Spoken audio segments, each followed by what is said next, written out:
धर्म पर धर्म की जीत होती है, असत्य पर सत्य की जीत होती है, दुराचार पर सदाचार की विजय होती है। और इसी विजय महोत्सव को मनाने की बात होली में कही जाती है, जिसे हम होली के नाम से जानते हैं। और वृंदावन की होली भी राधा और कृष्ण के इसी रंग में डूबी हुई होती है। यह त्योहार किसानों के लिए विशेष रूप से फसल उत्सव के रूप में महत्वपूर्ण होता है। लेकिन बस एक सवाल जो आज के समय की एक कड़वी सच्चाई को दर्शाता है, हमारे समाज में ज्यादातर जगहों पर, ज्यादातर परिवारों में मांस और मदिरा यानी मांस और शराब के कारण अपनी गरिमा धीरे धीरे खोता जा रहा है। विज्ञापनों और फिल्मों ने भी इन त्योहारों को नशे और हुरदंग से जोड़कर दिखाने में कोई भी कसर नहीं छोड़ी है। होली जैसे पवित्र और खुशियों से भरे त्योहार पर मांस और शराब का सेवन समाज को कई तरह से नुकसान पहुंचाता है। शराब के नशे के कारण व्यक्ति अपनी मर्यादा भूल जाता है। होली के दिन नशे के कारण वाहन चलाने से सड़क दुर्घटनाएं बढ़ जाती हैं। होली के दिन शराब और नशे के कारण होने वाले सड़क दुर्घटनाओं के आंकड़े चिंताजनक हैं। घायल होने वालों में 50% 18 से 35 वर्ष की आयु के लोग थे। नंबर 1, सात्विक विकल्पों को बढ़ावा। नंबर 2, पारिवारिक मेल जोल पर जोर। नंबर 5, धार्मिक और सांस्कृतिक महत्व।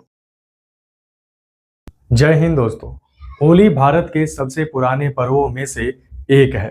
ये कितना पुराना है इसके बारे में ठीक जानकारी नहीं है, लेकिन होली के विषय में इतिहास, पुराणों व साहित्यों में अनेक कथाएं व कहानियां सुनने को मिलती हैं।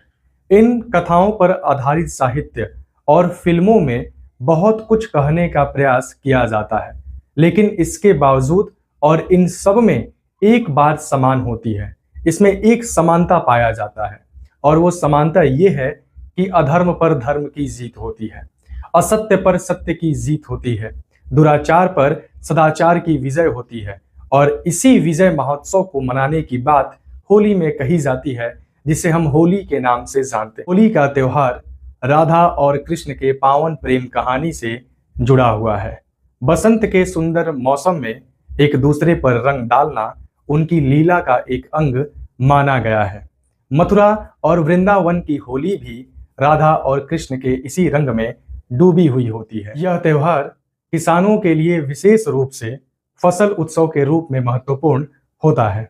होली का समय उत्तर भारत में रबी के फसलों जैसे गेहूं, चना, सरसों, जौ इत्यादि के पकने का होता है, और किसान अपने मेहनत के फसलों को लहराते देख एक दूसरे को रंग लगाकर खुशियां मनाते हैं। प्राचीन परंपरा के अनुसार होली के दिन किसान अपनी नई फसल के अधपके दानों को यानी होला को होलिका के अग्नि में भूनकर प्रसाद के रूप में ग्रहण करते हैं।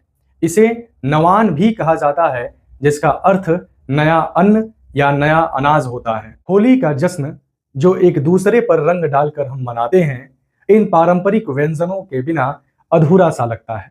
जहां एक तरफ होली